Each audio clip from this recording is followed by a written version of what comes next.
we do need to start telling people that you are going to fail one day. Yeah. It's a horrible lesson. It's a horrible thing to acknowledge today because you don't think you're going to fail, but you are going to fail. So let's prepare you for that. Welcome to the latest edition of the Leadership Actually. It's not love, it's leadership.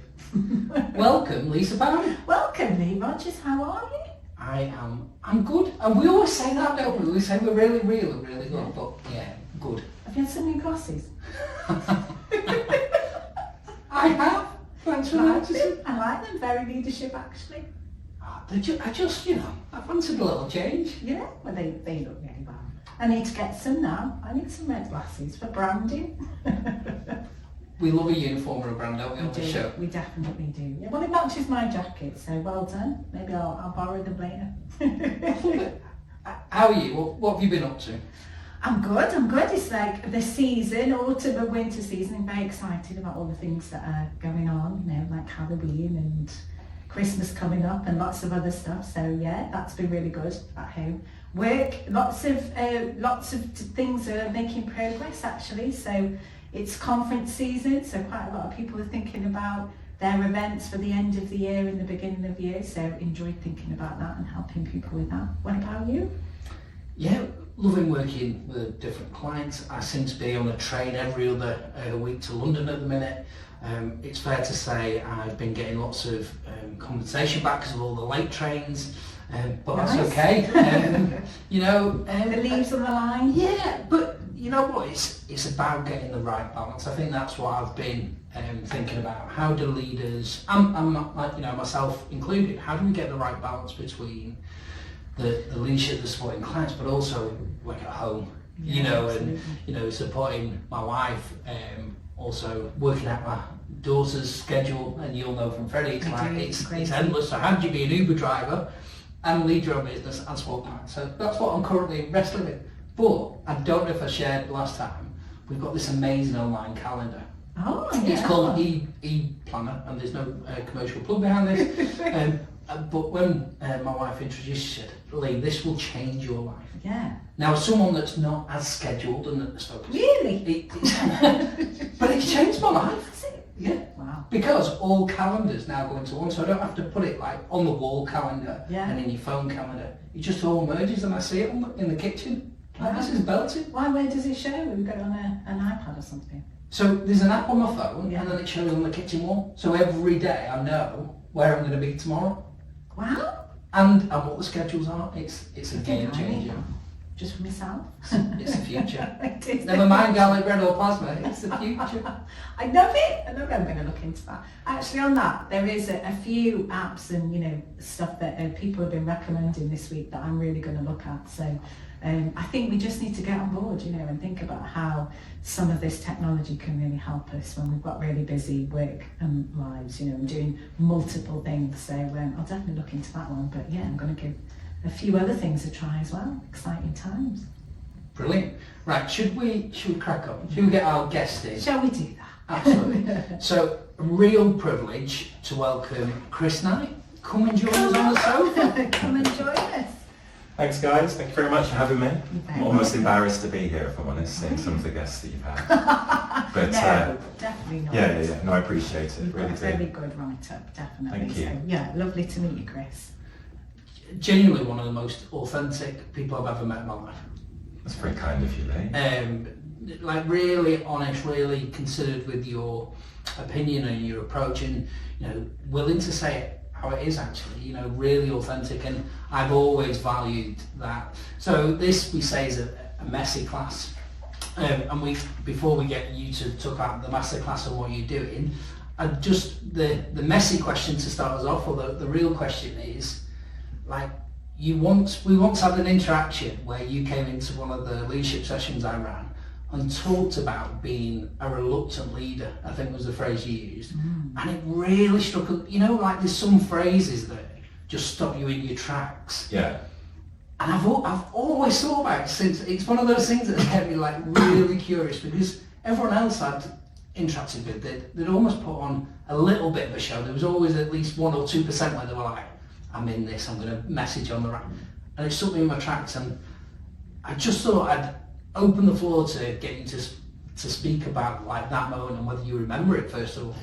I do remember it. I remember it really well, actually. I've been reflecting on this because I thought this is what you'd want to talk about because you have mentioned it a couple of times since. And I was reflecting on, how that came to be and why I said it. And genuinely, I think that's the first time I'd said that out loud. And I don't just mean physically out loud. I mean like out loud to myself as well. So it was like in the moment, I think, Lee, you were leading a management sort of value session with me and 10 of my team. And I was the leader in the room. And you'd asked me this question and it blurted out. But I think there is, I think it's a fact, this is going to turn into therapy for me. So, and as Lee will assure you, I do like to talk. So keep me concise. But I've reflected a little bit on it and on the drive down today about where it comes from, and I think there's probably a few reasons why behind I'm a reluctant leader, and then there's a few reasons I think why it's a good thing. I think firstly, a bit about my background. I'm like a classic child of the system, right? Born in the late 70s. Went to school, did well at school, got all my GCSEs, went and did all my A-levels, went and did a maths degree at university, passed that, and just literally ticking off all of the things that society expects you to do. Yeah. And with a sort of scientific sort of discipline as well. I've always been logical, scientific. I then did the other classic things. I left university and joined a grad scheme at a FTSE company, Halifax Bank of Scotland it was. Yes. And then spent the next sort of 7-8 years rising through the corporate ranks, doing everything that they want you to do. You do your 2 years as an apprentice, then you get your first job, then you get your first management job. And I was just ticking off all these things, and I did really well in my 20s. I reached a point at Scottish Widows where I was a director an account director at 28, 29. And up until that point, I warned you, this is therapy. Up until that point, my entire career was just built on doing stuff really well, but quite logic-based. I've always been a problem solver. That's kind of with the maths and stuff, but I'm also Mensa and cryptic crosswords and all of that sort of stuff. I love problem solving. And I got all the way to that point just by doing that and doing it well and being able to do things more efficiently, finding solutions to things that people couldn't see, convincing people of my good ideas and getting everything into place. Yeah. And then in that job, I failed. I failed in that job, and I was performance managed out of the role. Wow. And at the time, I didn't really know what was going on. I was not equipped to deal with it. But what was going on was I'd reached a point where all of the logic and all of the justification and that this is a great idea and we should just do this, I hit a brick wall of politics, and I was just so ill-equipped to deal with it. And I've only learned this retrospectively, looking back at that moment. I had some counselling for imposter syndrome, and it sort of came out through that. It hit me like an absolute train. Now, I thought at that point in my career, at 28, I was going to go on and be the managing director of Halifax or the CEO of some big corporate organisation, and I didn't. I just hit this wall. And then I went into, I went into hiding basically for 10 years. Genuinely, my career, I just went into hiding. I just found jobs that I could go in and do a good job where, logic was important, and then I would just, I had some really good jobs, don't get me wrong. I wasn't on the breadline, but I was looking for those roles that were more, more individual, where I could work by myself. Yeah. This is the problem, here's the solution, and then sort of help an organisation or teams or businesses just get to that point. And I did that for 10 years. Yeah. And every opportunity I had to take a leadership role in that period, I declined. Genuinely. I left Scottish Widows and went and worked in a consultancy, a small consultancy in Leeds. And again, there was a lot of politics going on at the top. It was really visible in a small company. Yeah. And they offered me a role to be on the board, and I left because I was just That's one way to avoid it. yeah, I was just so like, no thank you, like I had an allergic reaction. So I left and I joined Telco. And then I was like hiding away in an office in Darlington doing a good job. And again, like the higher ups were saying, oh Chris, you're really good, you should come and lead this team. And I'm like, no thanks. And I kind of like just found a level that was the perfect balance between having a good income, having an interesting role, but not having to really get involved in what was going on above me. Yeah, so that's sort of like through that time I kind of like developed this almost sneering sort of view of leadership as being not for me. I'm sure Lee will probably remember a few times where you described me as honest and authentic. I'd say the things at work that other people didn't say. My leaving speech got censored before it was transmitted. But I sort of became very satirical about leadership because you see all this stuff going on. And the other element to it is my parents were like unashamedly hippies. Yeah. So there was that kind of stick it to the man ever since I was a kid, and I think that was always in me. So I never really wanted to be a leader. I didn't know how to deal with it. And then at Talk, where Lee and I worked together, I sought counselling for imposter syndrome because in fact, no, that didn't happen. Let me explain. It didn't happen like that. Somebody approached me and said, can I coach you? I'm looking for people to coach. And this was a guy called Andy. Yeah. And I said, sure, Andy, I don't really know what you're going to find, but let's do it. And we had a couple of 2-hour sessions, and he really drilled into the fact, he really noticed this recurring behaviour I had and the way that I described things. And he sort of I was aware of imposter syndrome, but I thought it was something weird. But he really surfaced it, and it became like, it hit me like, again, I use that expression again, it hit me like a train. Yeah. I was like, wow, I do have this imposter syndrome. And so I had coaching for a year and realised that I'd just been really hard on myself. I was avoiding the issue rather than facing into the issue, and Andy really helped me with that. And I think there are we'll talk about it, and we'll talk about, I think, the way that I lead, because I've remained very true to the coaching that I've had with Andy and what I learned about imposter syndrome. But I would sit in the boardroom of companies and feel like I didn't belong. But at the heart of it, and obviously that's the very definition of being an imposter, right? Yeah.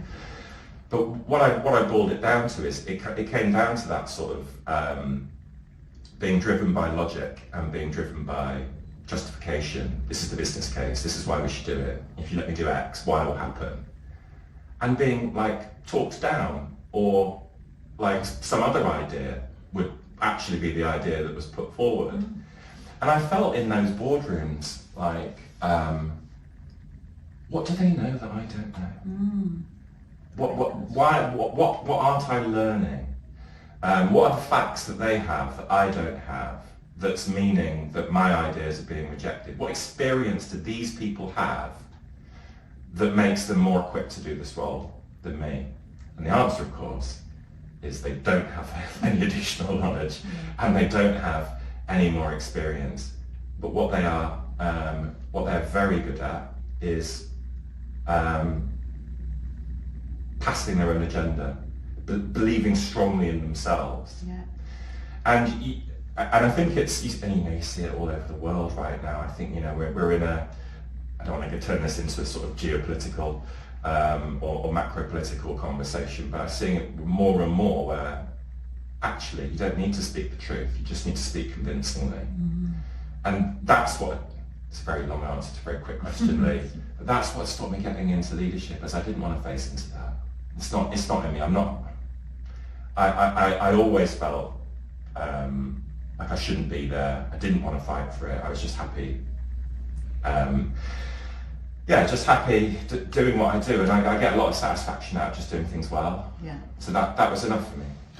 And there'll be so many people listening to this that will resonate. I've got no doubt, Chris, and thank you for going in depth.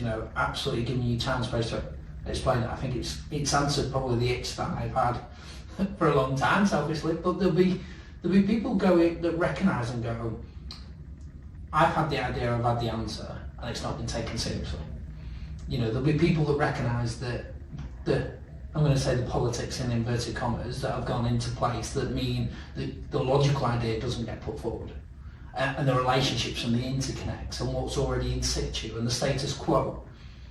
But it is part of the overall answer, isn't it? And the other piece that I saw that just builds on as direct observation for you is, the people you had in the room where you said were a reluctant leader, there was two things that I absolutely observed firsthand. The first one was, like, people would run through a brick wall for you, because I think they absolutely took you at merit for being a really credible leader. Actually, even though deep down that may not have always felt it. And the other thing is, you were so relatable, and because you showed a vulnerability in that space, I think it made you even more endearing, but backed up with logic and approach and it was the right thing to do. And there'll be a whole bunch of reasons why, companies up and down the country make decisions, in one way or the other. And is there a right way? I don't always know that there is. I think people come to work to do their best version of them. Mm-hmm. And actually the beauty of it is seeing difference. Is it familiar, Lisa, with what you've heard explained in terms of your work with co-creation and consultancy? In terms of your story, I think there's a term around it now called the accidental leader, but there's a whole population of leaders coming through who are really good at what they do, and the only way they see forward is becoming a leader. And they either go, that's not for me, I never really wanted that to be, but it's the only way I can move forward, a bit like your story, and then struggle. They're struggling, it doesn't feel it's the right way to go, but I haven't got any other choices. I need to go on this path. The other is that, people don't see leadership as a profession. So you just fall into it, and then, hopefully you're in an organisation which does provide some support. But it's not something where you've always gone, one day I'm going to be a leader and I'm going to go through this professional training to do it. So it happens in the moment, and then, people thrive or survive. I think there's some of that, because some people have a real affiliation with being able to lead, and others don't. It's more of a challenge. And then navigating the landscape of leadership and the politics in there, a lot of people want to hide and, move away. So I think this will really, really resonate with what we're seeing out there with the leaders out there. And I had to question, you're really vulnerable in the way that you talk about it, so thank you. Have you always been that way? So that's something that has always been part of you? Yeah, I think absolutely. I think it's really important always to be yourself. I've got a lot of respect for people who are able to be a different version of themselves at work. And I think it is a good suit of armour if you can pull it off. For me, that's energy wasted. And I've always just tried to be myself at work. And I'm a bit mischievous, and I am a bit vulnerable, and it's not. I don't think it's served me badly. I wish I had that suit of armour when I needed it. I often, it's a sliding door moment. When I left Scotch Widows in 2012, I wonder what would happen if I had that suit of armour. I also reflected and think, well, like these leadership sort of materials are fantastic for people who are interested in leadership. Yeah. Right, and they're the people that are going to access this. But going back to being a child of the system, nothing at school or through my education prepared me for what I would face. Nothing. No. We don't teach how to interact with other people. We don't teach our children to prepare for people that are, for all intents and purposes, one step ahead of them, or better equipped in certain situations than they are. Mm-hmm. We don't teach the introspection, I think, that's required to recognise the situation that you're in and to go and seek answers. Do you know what I mean? All we teach is do A, B, C, and then D, E, and F will happen. And the world isn't like that, unfortunately. And I look back at the classroom, and no offence if anyone from my classroom has ever watches or listens to this. I look back at the classroom that I grew up in, and I knew the same sort of 25, 50, 75 people, growing up in Shrewsbury. And I was fortunate enough to go to a school reunion a number of years ago. There is absolutely zero correlation between the people that were the brainiest in class and the people that were the most popular in class to those people that are demonstrably doing best today. Wow, that's a good observation. But I mean, have you seen that? Would you agree? Yeah. And I think the reason that happens is because education, as formulaic as it is, gets you so far, but something else gets you the extra distance. And I think some people either have it in them naturally, or they learn it early in their lives, or their parents impart on it. You talked in the last, I think, podcast that I listened to with Alison. Yes. How the parent is the first leader that you come into terms with. And I just look at my kids now and I think, God, I need to equip these. My kids are great, super clever, really lovely, very sociable, but I need to equip them now for the world, because what will stop them being successful in realising their dreams isn't what they're doing now, it's what they don't know that they'll need to know. And yeah. Oh, Chris, what are you doing to equip them? I will go on this story, but what sort of things are you focusing in on? I think it's calling out behaviour. So when things happen, explaining why it might have happened that way and what the person was feeling. Empathy and putting yourself in other people's shoes is really good sort of like exercise to do when you're trying to understand other people. Obviously, that goes without saying. But I think it's a skill. It's a skill. Yeah, understanding somebody else's perspective. These are the sorts of things that you're learning in your advanced leadership 101 sessions and values and stuff when you're in your mid-30s. Yeah, absolutely. You should be learning this when you're 15.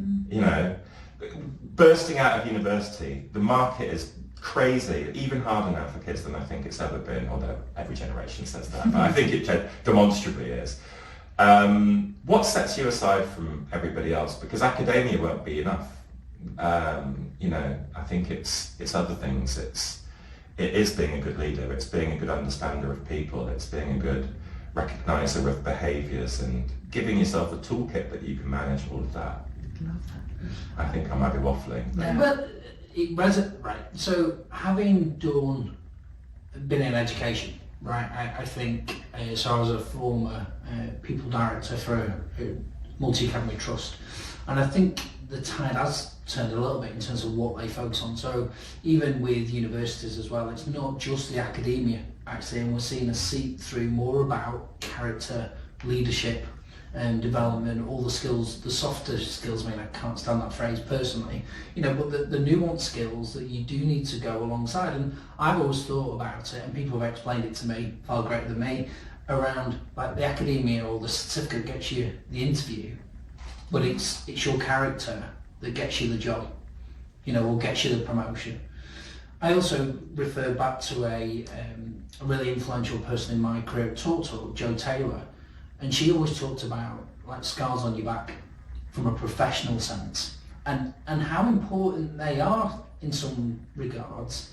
And I've got like some of my best friends who have gone through some things in their personal life that describes the process or the journey you've been on, where it's been success, and then this big blow that wouldn't have been so big of a blow had they had more falls along the way.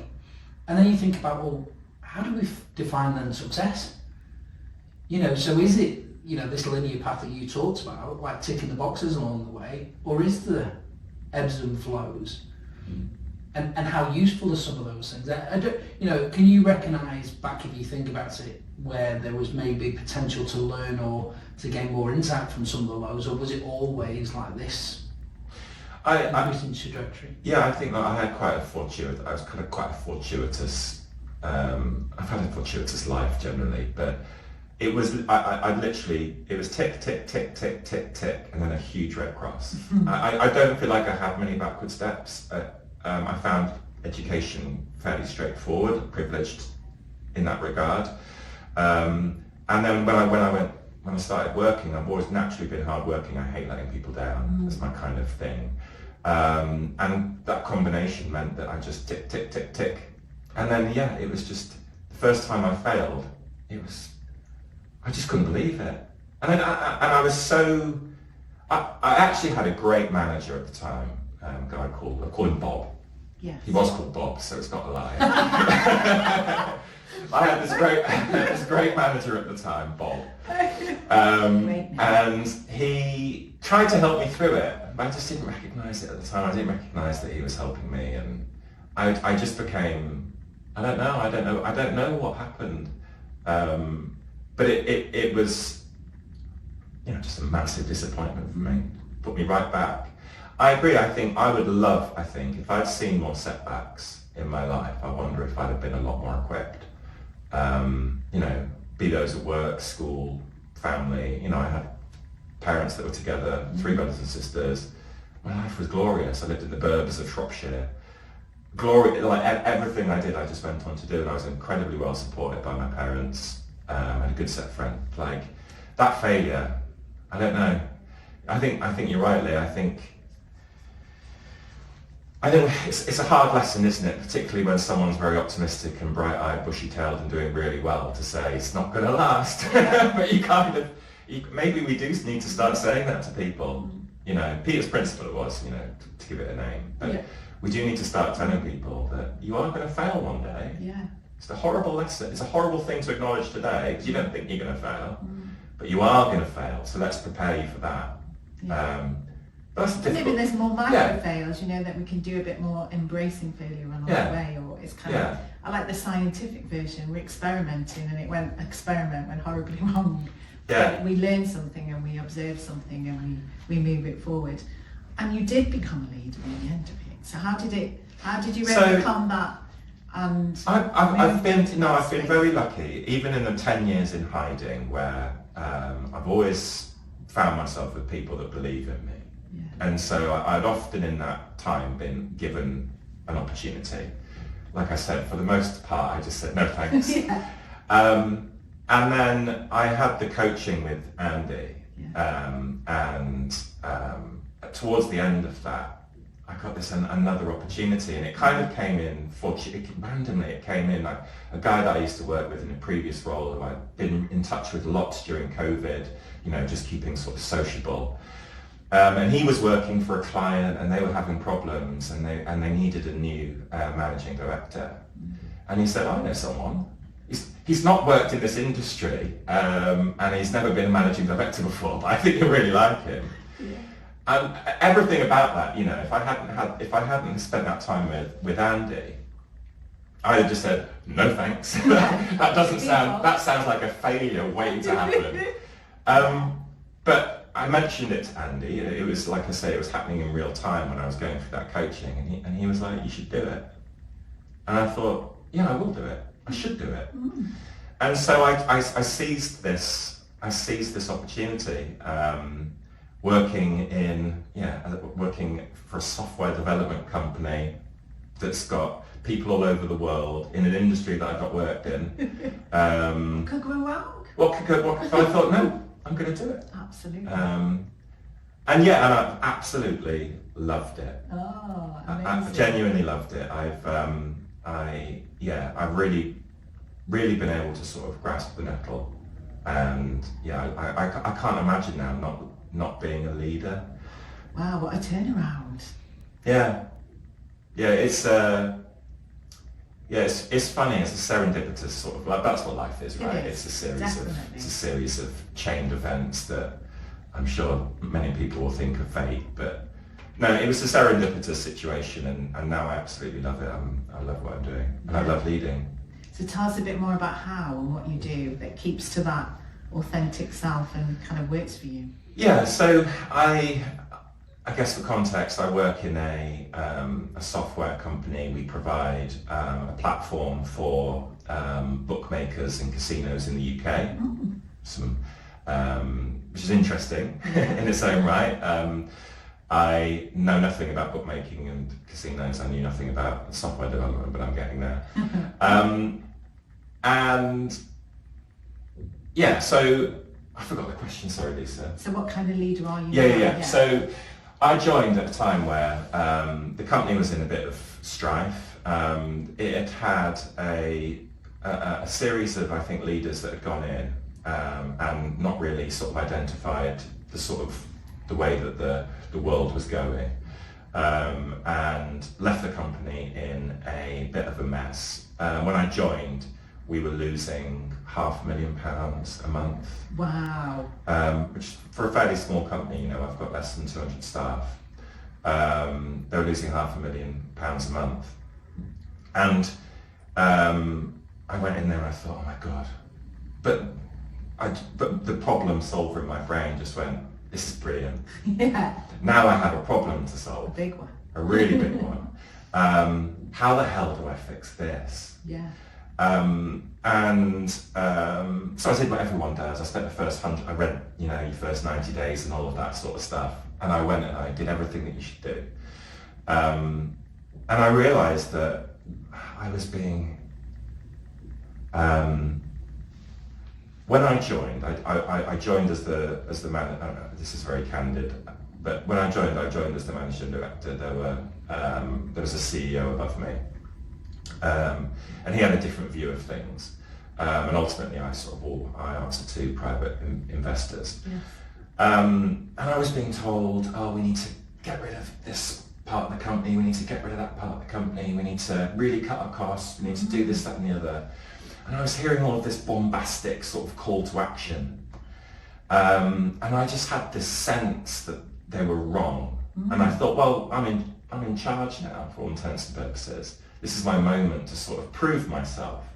And I prove that logic will win. And so I did what I do best, being an actuarial sort of mathematician, is I went straight into my spreadsheet and I thought, right, I'm going to forecast actually what this place needs. And I met everybody and I heard what was going on, and I quickly came up to a very, very simple playbook. My company's called Playbook, so it's not pun. But I come up with this very simple playbook of how I was going to get out of it. I needed the company to break even, which means I needed to cut a lot of cost. But I didn't want to do that at the expense of people, necessarily, the people that were working at the company. And I wanted to do it whilst also improving the experience for all of my customers. Oh, okay.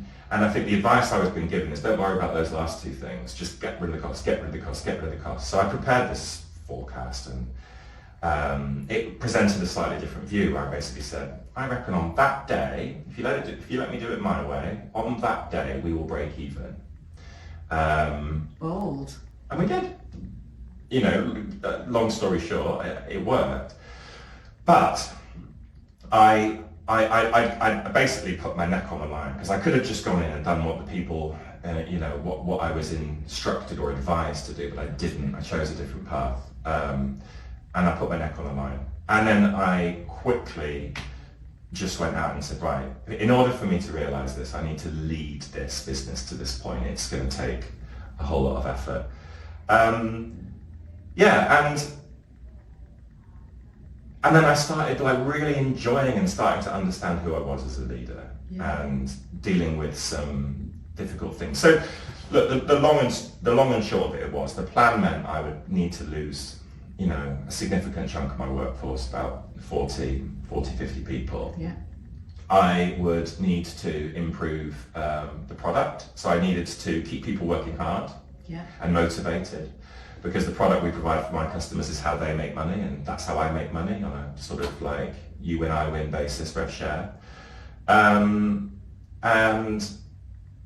it was hard, but I made a call early on that I was just going to be honest. And so I basically got we have these town halls, I'm sure they're common everywhere, but we have these town halls where I sit and I talk to everybody at the company once a month. And I basically got my spreadsheet out on the call and said, look guys, we need to do this. X, Y and Z needs to happen, but unfortunately, you know, we're going to have to make some cuts along the way. And that's a bold thing. In many regards, it's a bold thing to say, because you're basically signposting that, you know, 95% of the costs of my company are people costs. Yeah. So you're basically saying, I'm going to have to lose some people, Yeah. but bear with me. And then, but actually, it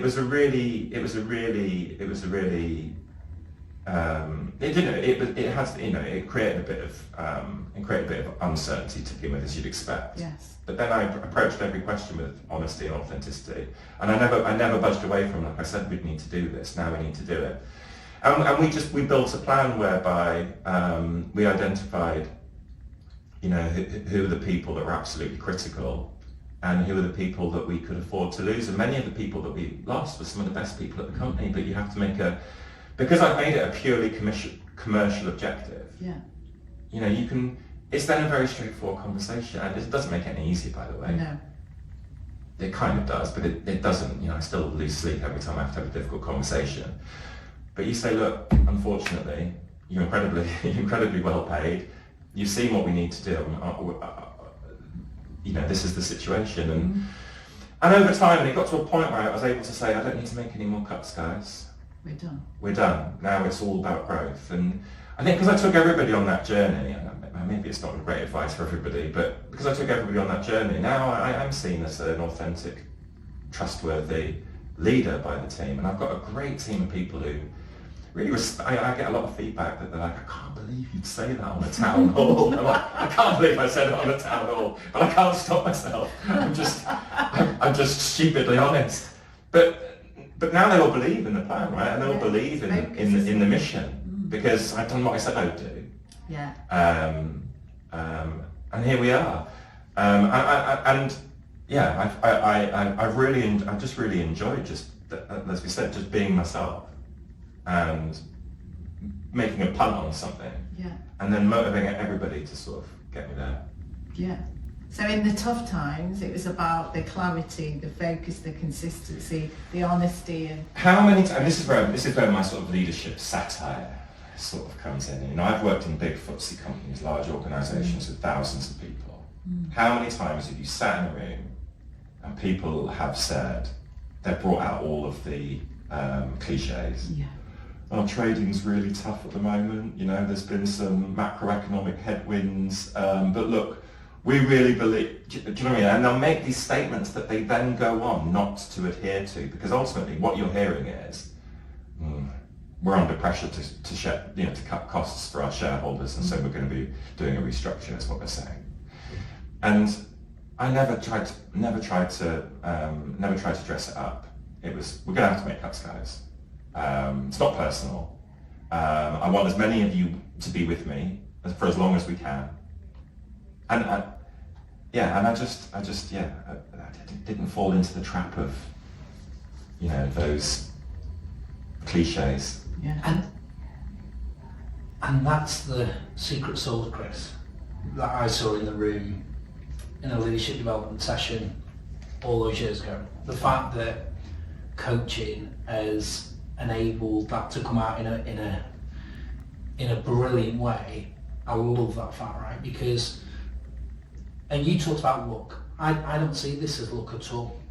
Actually, if I do kind of the talent management head on, this is about you, like finding your feet, finding the right problem to solve for you, and doing it with every bit of intent that you had previously, just that it's been unlocked in some way, right? And it is just brilliant to hear that you've gone on that journey and you've had people that you've taken along, but you've done it in your own unique style. And I can totally see that. Like, pure as anything, you know, and I've heard the vulnerability, the tone in your voice today, that as you come and try to storytell this, I'd know whether it's authentic or not.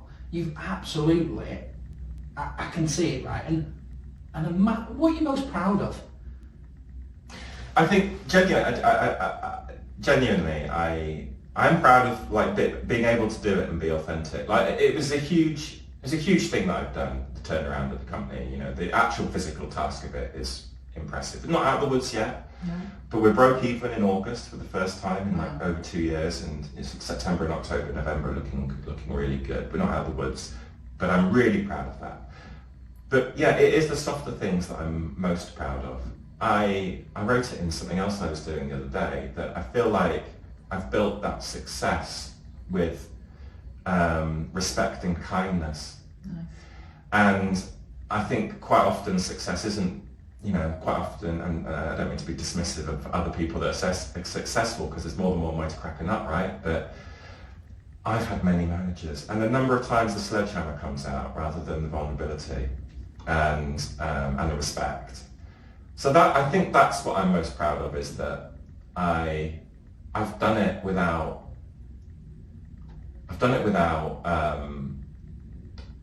any sort of ill intent. I've done it without any unfair decisions. I've genuinely done it in a way that if I was at St. Peter's Gate, do you know what I mean? They'd look at that and they go, "Oh, fair play." Yeah.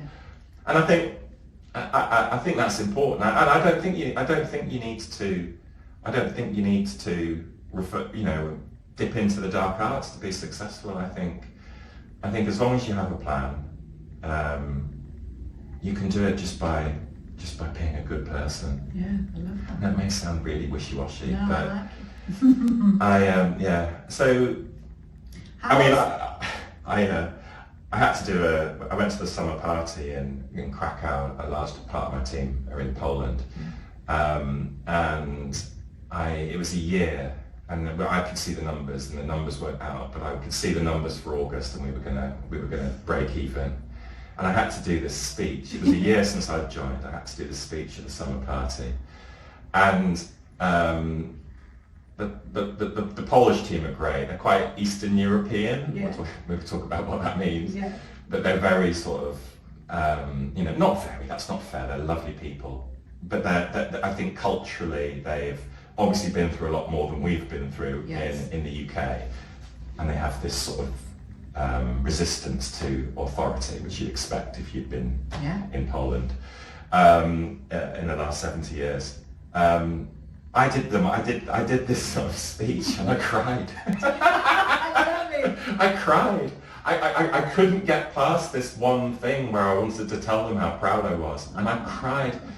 And my team, my direct reports, have taken the piss out of me ever since. But the number of people that sort of pinned that as the moment, you know, when they realised that, oh, Chris is different. Yeah, you're in it, aren't you? Yeah, You're in and it wasn't everywhere. crocodile tears. It wasn't like rehearsed. I never intended to. I didn't even know I was going to give a speech. I was thrown up there by somebody who wanted me to address the team. But yeah, no, the number of times that's come back to me as, wow, we've never had a leader that's as authentic and vulnerable as you. Yeah. Wow. And I was going to talk about like the culture, and you said about the multicultural in terms of there's an organisation, but you actually work on global on a global scale. But in that time, first of all, has the culture changed? Was there something that needed to remain? Because obviously they, you know, as a company, they will have had their culture. Yeah. So as a bit of background, I've got a team in the UK, 15 to 20 people, and then 80 people in Krakow, and then 80 people in South Africa, and then a few people dotted around. When I joined the company, the guy that was holding the reins for, and he'll probably listen to this, so apologies. I have had this conversation with him, so it's fair. It's open. Hopefully, it's open game. He had a management team for the leaders in the UK. Yeah. A management meeting, every week for the leaders in the UK, and a management meeting for the leaders in Poland. Yeah.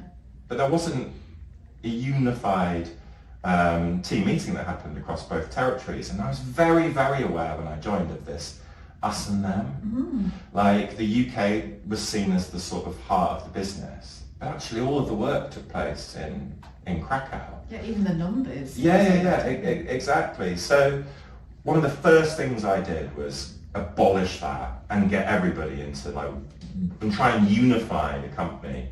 And I think that was massively important. Massively important.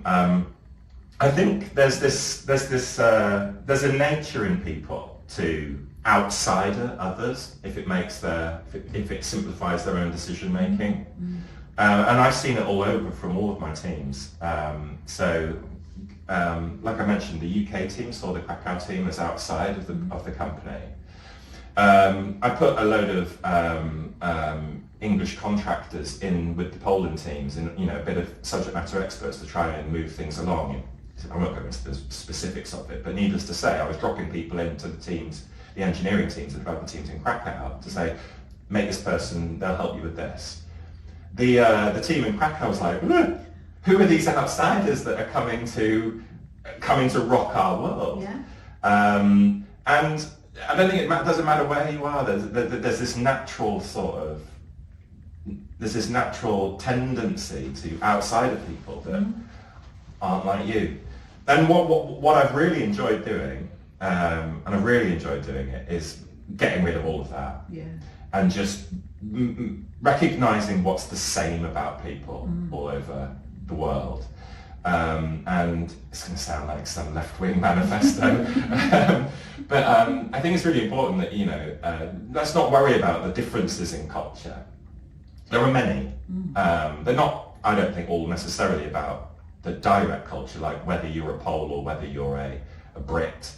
A lot of it's like demographic. So, for instance, my team in Poland, by the nature, I think, of recruiting software developers in Poland, they're largely young, well-educated people from middle-class families in Poland.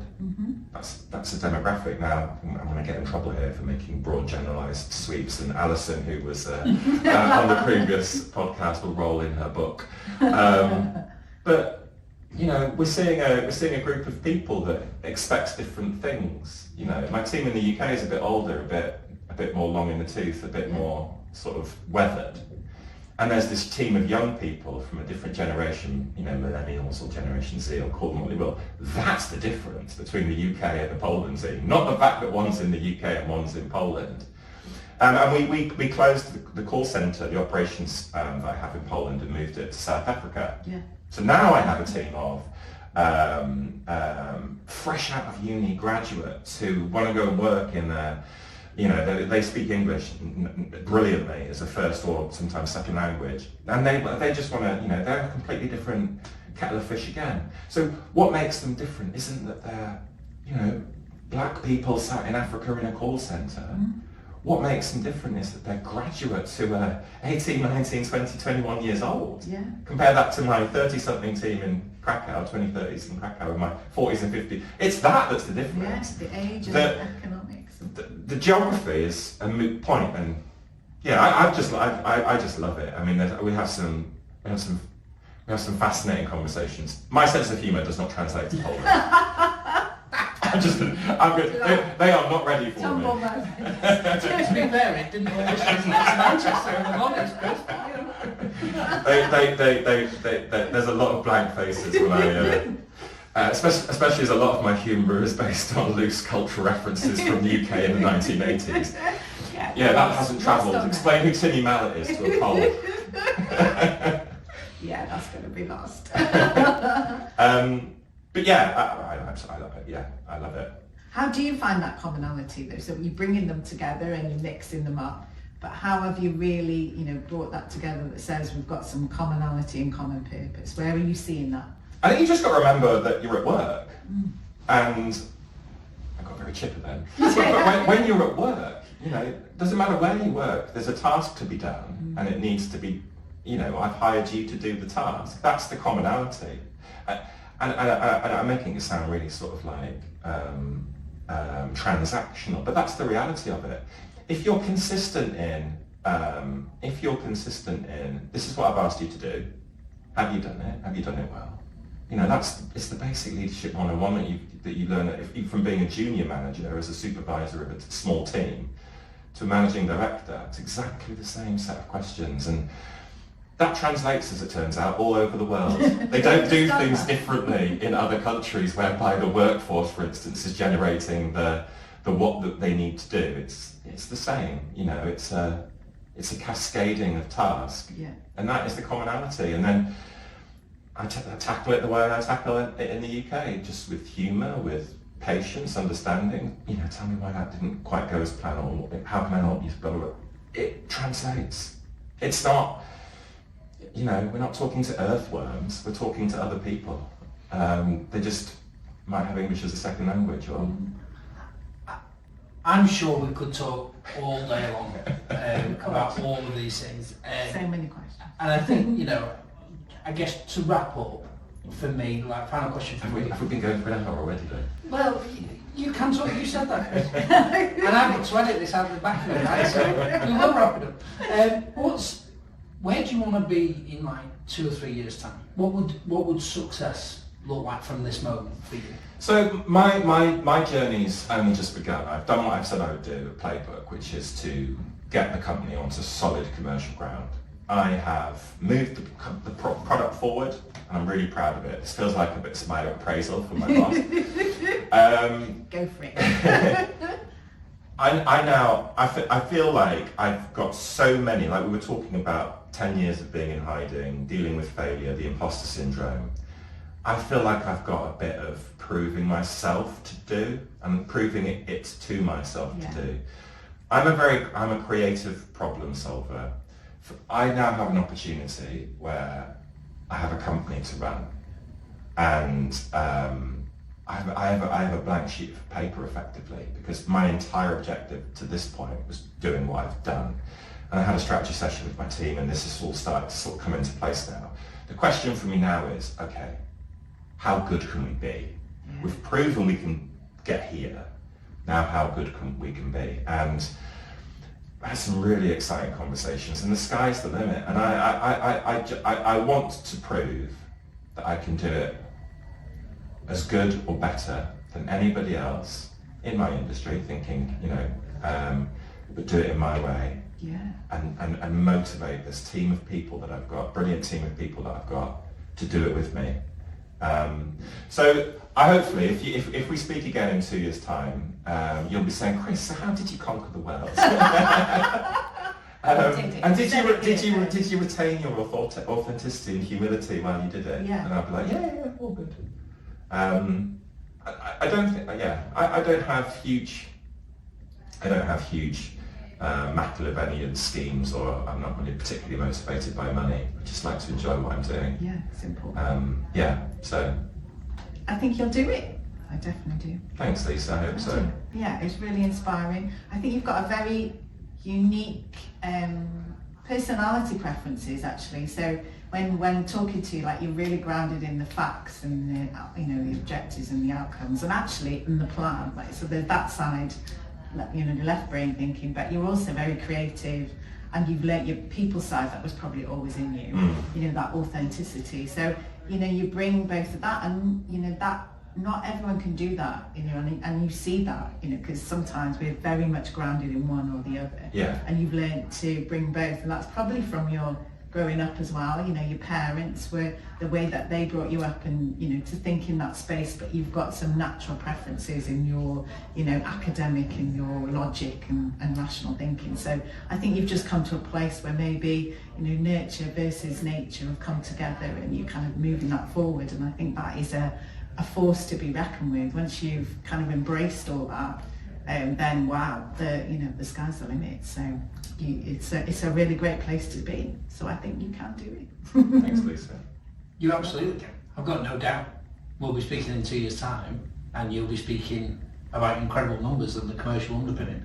Because I think that's the bit you have to get right. I've always got a phrase that you have to earn the right.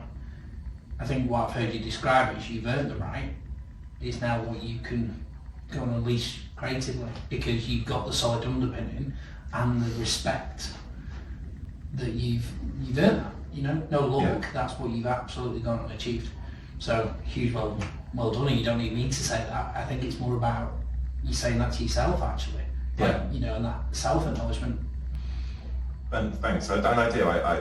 I've reflected a lot over the last month or two since hitting the milestone that I gave myself when I joined, and I am proud of myself. Good. I am, and I hope it will continue. I'm very well backed. You know, I have a good set of investors, and I think they recognise the job I've done as well, and that's a good place to be. Yeah, absolutely. Yeah. Thank you so much. Thank you, that was amazing. Okay, so please like, follow, subscribe, and we'll hear you next time on the latest edition of Leadership Actually. Thank you, thanks so much. Thanks, Chris. Thanks.